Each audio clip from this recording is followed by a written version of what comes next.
Hello students, welcome to the D Chemistry classes. I am Deepan Kumar and today I am going to discuss acid, bases and salts. तो अभी तक आपने इससे पहले एक और वीडियो हमारा पाया है, इसमें हमने कुछ बेसिक्स आपको डिस्कस किए हैं। नेक्स्ट आपका दूसरा वीडियो है, तो इसमें भी पीएच से रिलेटेड जो थोड़े से प्रॉब्लम्स हैं उन पे हम डिस्कशन करेंगे। देख सकते हैं यहाँ पे एक क्वेश्चन आपसे पूछा जाता है कि what is the effect of hydrogen ion concentration on the pH value of acid when it dilute with water. देखिए, मतलब कहने का मतलब ये है कि जो कंसंट्रेशन होता है H3O प्लस हाइड्रोनियम आयन या फिर वाटर का, हाइड्रोजन आयन का, उसका इफेक्ट क्या पड़ता है पीएच पे। बिल्कुल पड़ता है। यहाँ पे देख सकते हैं फॉर्मूला जो होता है इसका पीएच का, pH is equal to minus log base 10 hydrogen ion concentration. ठीक है, अब इस हाइड्रोजन आयन कंसंट्रेशन को मैंने प्रीवियस वीडियो में आपको डिस्कस किया था कि ये लॉन्ग एग्जिस्ट नहीं करता है, ये मतलब अकेला नहीं एग्जिस्ट कर सकता है, ये अनस्टेबल होता है। तो ये क्या करता है, H3O प्लस के फॉर्म में एग्जिस्ट करता है। तो इसको हम इससे रिप्लेस कर सकते हैं, यानी कि H प्लस के प्लेस पर H3O प्लस ले सकते हैं। तो पीएच का फॉर्मूला ये बन जाता है। अभी बात आती है कि ये जो आपका H3O प्लस है इसका पीएच पे क्या इफेक्ट पड़ेगा।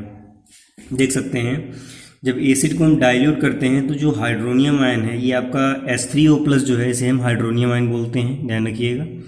इसको हमने प्रीवियस वीडियो में भी आपको डिस्कस किया है। तो ये जो आपका एसिड है जब डाइल्यूट किया जाता है वाटर से, तो इसमें जो हाइड्रोनियम आयन है वो उसका आयनिक कंसंट्रेशन, उसका कंसंट्रेशन डिक्रीज़ होता है।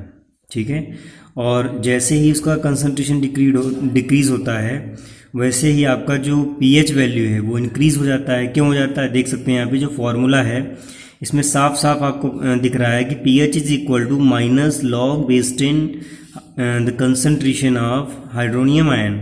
तो यहाँ पे जो पीएच है और हाइड्रोनियम आयन की कंसंट्रेशन का रिलेशन है वो इन्वर्सली है, क्योंकि यहाँ माइनस है। कहने का मतलब ये है कि जैसे जैसे हाइड्रोनियम आयन की कंसंट्रेशन बढ़ेगी वैसे वैसे पीएच वैल्यू घटेगी या डिक्रीज़ होगी। यहाँ माइनस साइन लगा है, इन्वर्सली रिलेशन है। और एक चीज़ आपको बता दें जानकारी के लिए, ये जो स्क्वायर ब्रैकेट्स यूज़ किए गए हैं ये कंसंट्रेशन के लिए यूज़ किए जाते हैं। अगर हम केवल H3O प्लस लिखते हैं जैसे ये लिखा है तो इसको हम पढ़ेंगे हाइड्रोनियम आयन, बट अगर इसको हम स्क्वायर ब्रैकेट में लिख देते हैं तो इसको हम पढ़ेंगे, रीड करेंगे the concentration of hydronium ion. तो ये चीज़ आप ध्यान रखिएगा।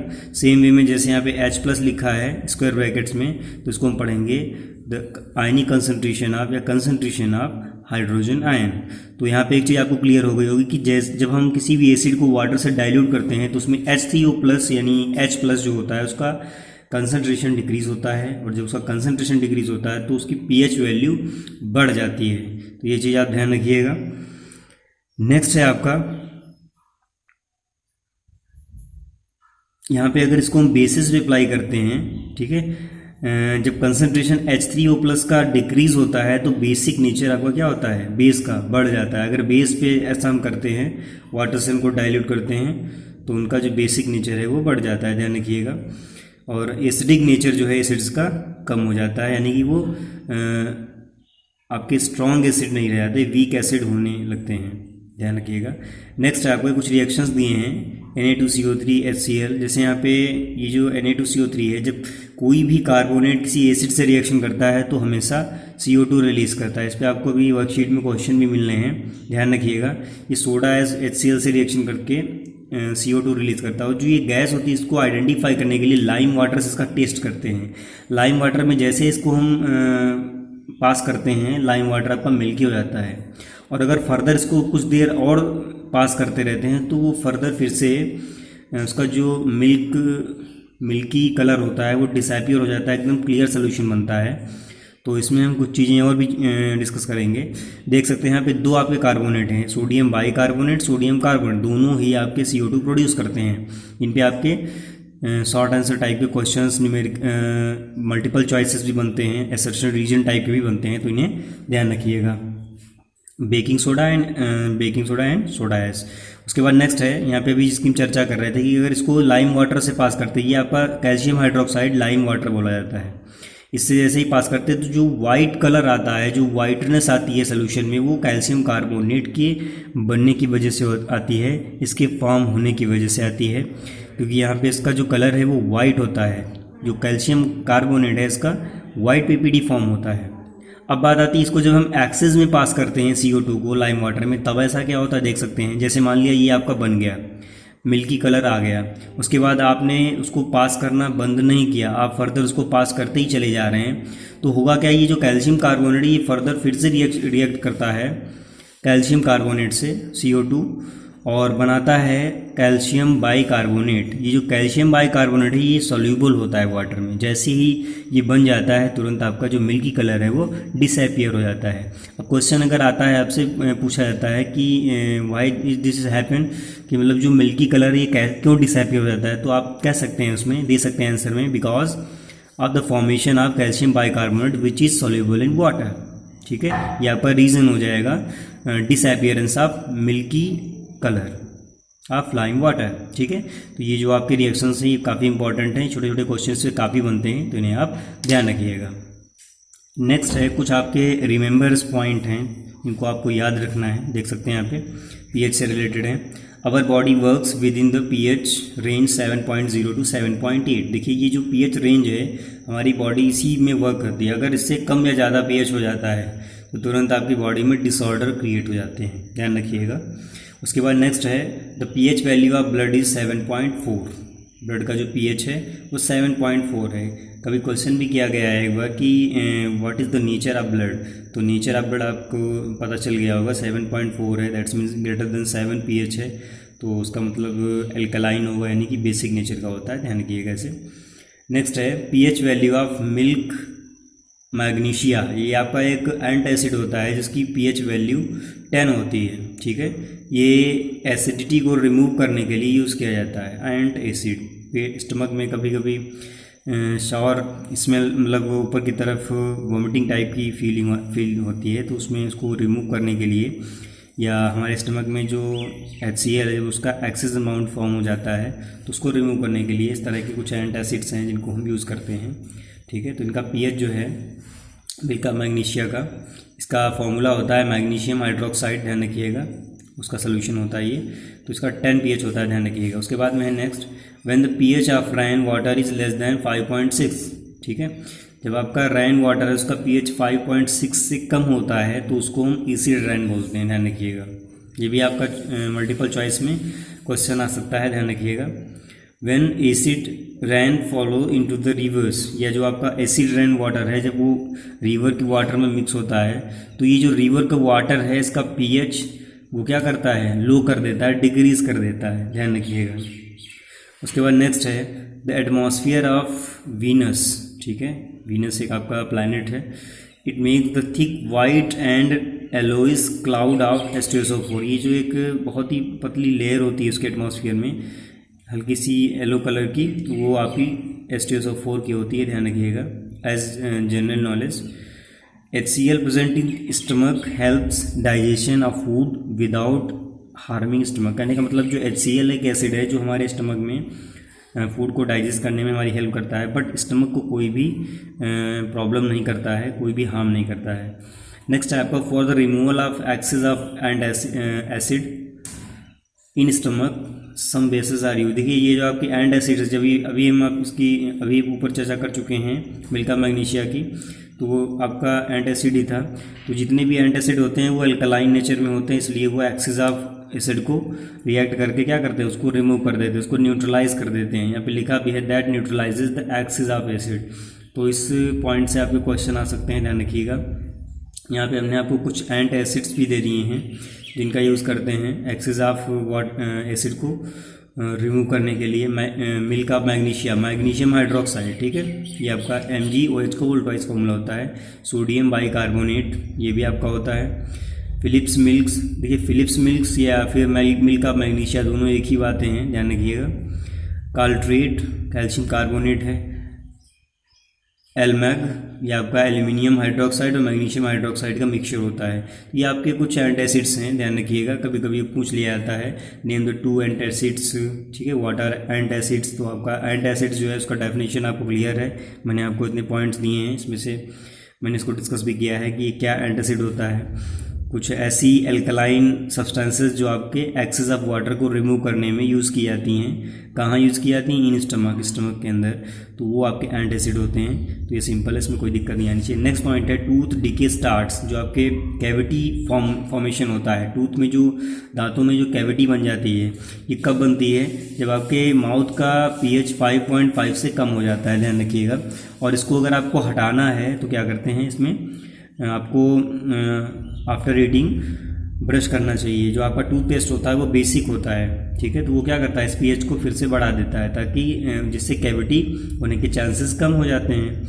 यहाँ पे tooth enamel calcium hydro apatite होता है, कैल्शियम फॉस्फेट का एक मिक्सचर होता है, जो कि कैविटी को कवर करने के लिए जो सफ़ेद पाउडर होता है, ठीक है, उसको उसमें फिल किया जाता है, उसे बोलते हैं टूथ इनेमल।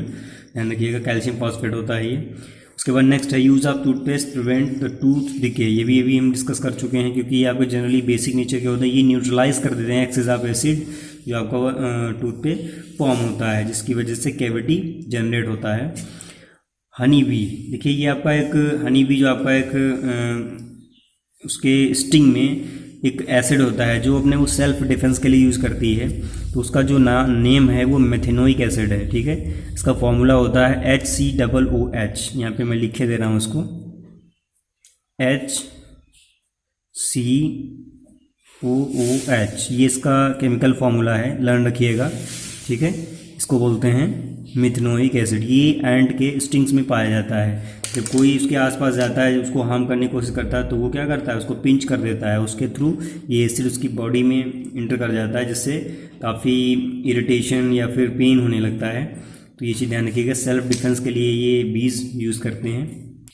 नेक्स्ट है आपका क्लोर एल्कली प्रोसेस, मोस्ट इम्पॉर्टेंट, बहुत शायद ही किसी बार बोर्ड एग्जाम में ना आया हो इससे कोई भी क्वेश्चन हमेशा आता है, तो उसको हम पढ़ते हैं। देखिए ये होता क्या है, देखिए प्रिपरेशन ऑफ NaOH जो होता है with the help of Bryan, ठीक है, ये आपका क्लोर एल्कली प्रोसेस बोला जाता है। यहाँ पे लिखा भी है, when electricity is pass through the aqueous solution of NaCl, ठीक है। जो सोडियम क्लोराइड का कंसनट्रेट सोल्यूशन होता है उसे हम ब्राइन बोलते हैं, ये भी ध्यान रखिएगा। शॉर्ट आंसर टाइप का क्वेश्चन हो सकता है, आपसे पूछ लिया जाए what do you mean by brine, ठीक है, तो आप आंसर दे सकते हैं the brine is a solution, a concentrated solution of NaCl, ठीक है, ध्यान रखिएगा, इन वाटर। तो यहाँ पे जो ये आपका है, इसमें इलेक्ट्रिसिटी जब पास करते हैं तो इसमें लिखा है it decompose to form NaOH, देखिए, ठीक है। तो ये जो आपका NaCl का ब्राइन जो सोल्यूशन है वो डिकम्पोज हो जाता है NaOH में, और साथ में दो गैसेस भी रिलीज होती हैं, ठीक है, Cl2 एंड H2। तो यहाँ पे देख सकते हैं जो क्लोरीन गैस है वो एनोड पर जाती है, ठीक है, हाइड्रोजन गैस जो है वो कैथोड पर जाती है। देखिए इनको समझने के लिए आपको एक चीज़ बता दें हम, क्लोरीन जो एटम है वो इलेक्ट्रोनेगेटिव एटम होता है, ठीक है। तो Cl2 जो गैस है वो इलेक्ट्रोनेगेटिव नेचर की है, इसलिए वो पॉजिटिव पे जाती है। देखिए पॉजिटिव आपका जो इलेक्ट्रोड है उसे एनोड बोलेंगे, जो नेगेटिव है वो आपका कैथोड बोला जाता है। तो जो आपकी इलेक्ट्रोनेगेटिव नेचर की गैस है वो पॉजिटिव इलेक्ट्रोड पे जाएगी, यानी एनोड पे जाएगी, और जो आपकी इलेक्ट्रो पॉजिटिव नेचर की गैस है हाइड्रोजन, वो आपका नेगेटिव, यानी कि जो आपका यहाँ पे नेगेटिव इलेक्ट्रोड है, कैथोड है, उस पर जाती है, उस पर रिलीज होती है, ठीक है। और NaOH जो होता है वो कैथोड के पास में फॉर्म होता है। यहाँ पे जो एक सेल बनाया है हमने, ठीक है, इलेक्ट्रोलाइटिक सेल, इसमें क्या किया है, इसमें एक हमने बीच में मेम्ब्रेन लगाई है, ठीक है, एक पतली झिल्ली होती है जिसके थ्रू केवल आयंस इधर उधर जा सकते हैं, सोल्यूशन इधर उधर नहीं जा सकता है। तो ये जो आपके आयंस है, देखिए इधर को मूव करने वाले दो आयन हैं आपके OH- Cl-, और इधर को जो आते हैं सोल्यूशन में वो Na+H+ आयन है, ध्यान रखिएगा। यानी कैथोड की तरफ आपके वो आयन आएंगे जो पॉजिटिवली चार्ज हैं, ठीक है, एकदम समझने वाली बात है। यहाँ पे नेगेटिव चार्ज है ये इलेक्ट्रोड, तो यहाँ पर वही आयंस आगे इस पर डिपॉजिट होंगे जो पॉजिटिवली चार्ज हैं, तो Na+ और H+ यहाँ पे आते हैं। Cl- OH- इधर क्यों जाते हैं, क्योंकि ये पॉजिटिवली चार्ज है इलेक्ट्रोड, तो अपोजिट चार्ज आयन एक दूसरे की तरफ क्या होते हैं, अट्रैक्ट होते हैं, तो यहाँ पर ये दोनों आयन इस इलेक्ट्रोड पर जाते हैं। अब देखिए यहाँ पे ब्राइन कंटेनिंग सोल्यूशन जो होता है NaOH का, वो यहाँ से बाहर निकाला जाता है। तो ये जो प्रोसेस है इसे क्लोर एल्कली प्रोसेस बोलते हैं, ध्यान रखिएगा। क्लोर इसलिए बोलते हैं क्योंकि इसमें क्लोरीन फॉर्म होती है, और एल्कली इसलिए बोलते हैं क्योंकि इसमें NaOH जो है आपका एक एल्कलाइन सोल्यूशन है। तो आप समझ गए होंगे, तो उसको ध्यान रखिएगा और इसको तैयार करिएगा विद डायग्राम, तो आपसे कोई भी क्वेश्चन अगर आएगा तो आई थिंक बहुत अच्छे से आप कर ले जाएंगे। नेक्स्ट आपका है ब्लीचिंग पाउडर। तो ये चीज़ मैं पहले भी आपको डिस्कस कर चुका हूँ थोड़ा सा। ब्लीचिंग पाउडर का जो नेम है वो कैल्शियम ऑक्सीक्लोराइड या फिर कैल्शियम क्लोरो हाइपोक्लोराइड, दोनों इसके नेम होते हैं। और इसके दो तरह के फॉर्मूले भी हैं, दो तरह से इसको रिटर्न करते हैं, राइट करते हैं, ध्यान रखिएगा, दोनों ही आप लर्न रखिए।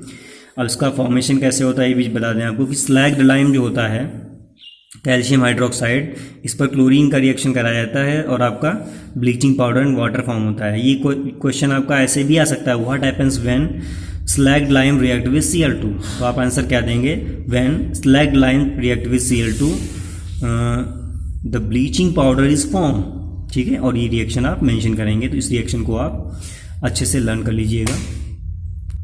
नेक्स्ट है आपका यूजेस ऑफ ब्लीचिंग पाउडर। देखिए ब्लीचिंग पाउडर का कहाँ कहाँ यूज़ होता है। देखिए जो कॉटन और लेनिन, ये टेक्सटाइल इंडस्ट्री है, इनमें इसका यूज़ करते हैं। और जो पल्प इंडस्ट्री है, पेपर इंडस्ट्री, पेपर का जो पल्प होता है उसका डिकलराइजेशन करने के लिए, उसकी ब्लीचिंग करने के लिए, उसको एकदम क्लीन एंड वाइट करने के लिए ब्लीचिंग पाउडर का यूज़ किया जाता है। नेक्स्ट आपका है as oxidizing agent, that's is very important. देखिए जो ऑक्सीडाइजिंग एजेंट है ब्लीचिंग पाउडर का, वो ब्लीचिंग प्रॉपर्टी की वजह से होता है।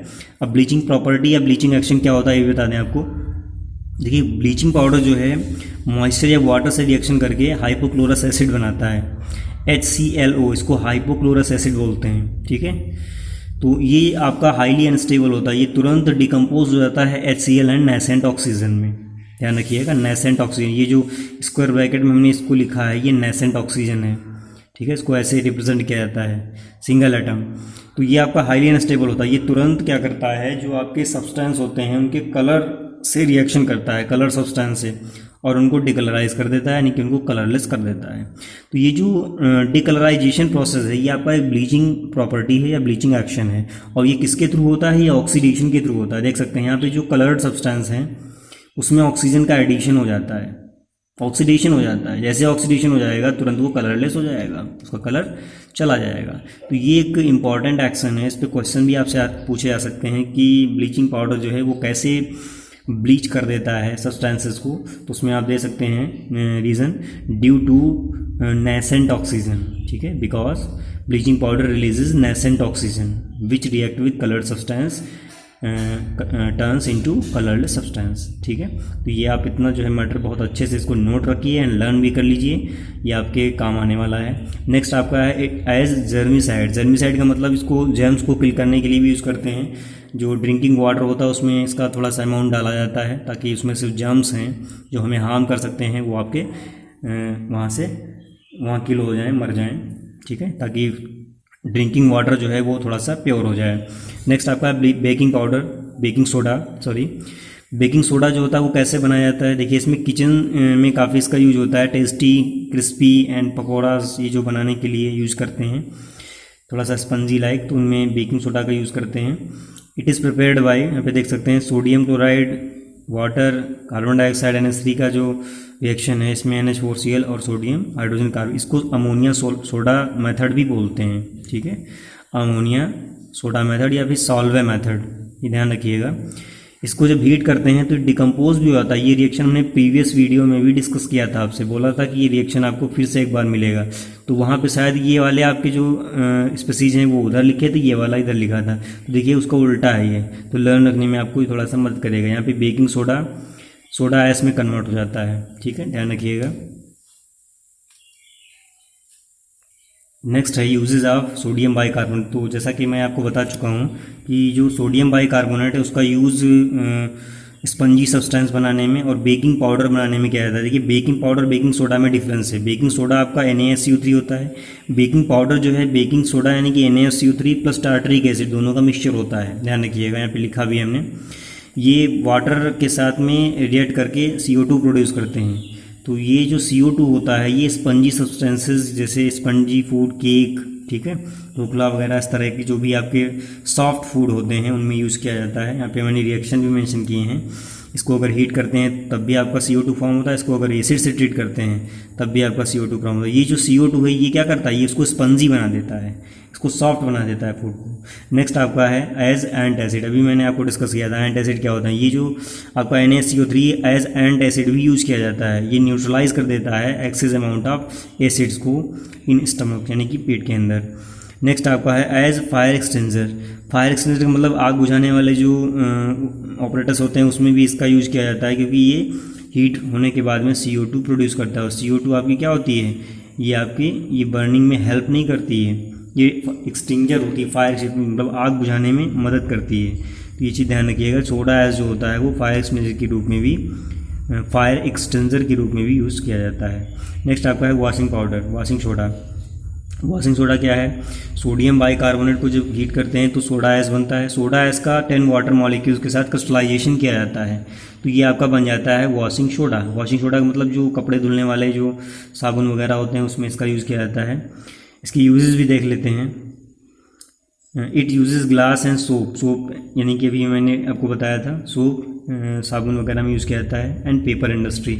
नेक्स्ट आपका है प्रिपेयर बोरेक्स। बोरेक्स आपका एक मेडिसिनल कंपाउंड है, ठीक है, ये स्किन इरिटेशन भी क्रिएट करता है। इसका एज मेडिसिन यूज़ करते हैं, जर्मीसाइड्स होता है, ध्यान रखिएगा ये। नेक्स्ट आपका एज क्लीनिंग एजेंट, इसको क्लीनिंग में भी यूज़ करते हैं, साफ़ सफाई में। नेक्स्ट आपका है it is softening of water. Softening of water का मतलब है जो वाटर की परमानेंट हार्डनेस होती है, हार्ड वाटर की, उसको ये रिमूव कर देता है, ध्यान रखिएगा यहाँ पर रिमूवल ऑफ परमानेंट हार्डनेस में इसका यूज़ किया जाता है। नेक्स्ट है आपका ब्लू विट्रियोल, थोड़ा सा स्पेशल है, ध्यान रखिएगा। कॉपर सल्फेट पेंटाहाइड्रेट इसको बोलते हैं। कॉपर सल्फेट जो ये कलर इसका ब्लू होता है इसलिए इसको ब्लू विट्रियोल बोलते हैं, ध्यान रखिएगा। इसको जब थर्मली डिकम्पोज करते हैं तो ये क्या होता है, ये ब्लू कलर इसका डिसअपियर हो जाता है, ये वाइट हो जाता है, ठीक है। इसका जब वाटर कंटेंट अलग हो जाता है तो ये आपका वाइट हो जाता है। यहाँ ध्यान रखिएगा, ये जो 5H2O लिखा है इसका मतलब होता है क्रिस्टलाइन वाटर मॉलिक्यूल। यहाँ पर जो ये वाटर मॉलिक्यूल क्रिस्टलाइन मैनर में यहाँ पे से अटैच है CuSO4 से। तो ये क्रिस्टल वाटर मॉलिक्यूल जब यहाँ से रिमूव हो जाते हैं तो ये तुरंत क्या हो जाता है, कलरलेस हो जाता है, ध्यान रखिएगा। ये आपका आइडेंटिफिकेशन बेस्ड क्वेश्चंस में आ सकता है। ब्लू विट्रियोल इसका कॉमर्शियल नेम है, ध्यान रखिएगा। नेक्स्ट आपका प्लास्टर ऑफ पेरिस, ये भी इंपॉर्टेंट है। देखिए प्लास्टर ऑफ पेरिस को जिप्सम से बनाया जाता है, ध्यान रखिएगा। जिप्सम का फॉर्मूला ये दिया हुआ है। जिप्सम और प्लास्टर ऑफ पेरिस में थोड़ा सा डिफरेंस है, ध्यान रखिएगा। केवल क्रिस्टलाइन वाटर मॉलिक्यूल्स के नंबर में डिफरेंस है, तो उसको बहुत ही सीरियसली लर्न करिएगा ताकि आपसे कन्फ्यूजन ना हो। तो यहाँ पर 100 डिग्री सेंटीग्रेड पर जिसको हीट करते हैं तो पार्शियल डिहाइड्रेशन होता है, और आपका ये plaster of Paris calcium sulphate hemihydrate, hemi का मतलब होता है हाफ, हाइड्रेट का मतलब होता है वाटर, ये इसका केमिकल नेम है, ये आपका फॉर्म होता है। इसको हम टॉय मटेरियल्स वगैरह डेकोरेशन या फिर स्मूथ सरफेस बनाने में यूज़ करते हैं। और एक चीज़ बता दें जो यहाँ पे हमने मेंशन नहीं किया, जब बोन फ्रैक्चर हो जाती है तो उसमें ऊपर जब प्लास्टर होता है तो उसमें आपका प्लास्टर ऑफ पेरिस यूज़ किया जाता है। तो यहाँ पे कह सकते हैं कि it is used in hospitals for fractured bone, तो ये ध्यान रखिएगा। अभी आपको लास्ट में वर्कशीट मिलेगी जिसे आपको सॉल्व करना है। और आई थिंक अभी तक जो भी आपने स्टडी वीडियो को लाइक एंड शेयर करें, जो भी आपके फ्रेंड्स हैं। और अभी तक अगर चैनल को सब्सक्राइब नहीं किया है तो प्लीज़ इसको सब्सक्राइब करें और सामने के बेल आइकन को ज़रूर प्रेस करें ताकि हमारा जो नया वीडियो है वो आपको उसका जो नोटिफिकेशन है सबसे पहले आप तक पहुँचे।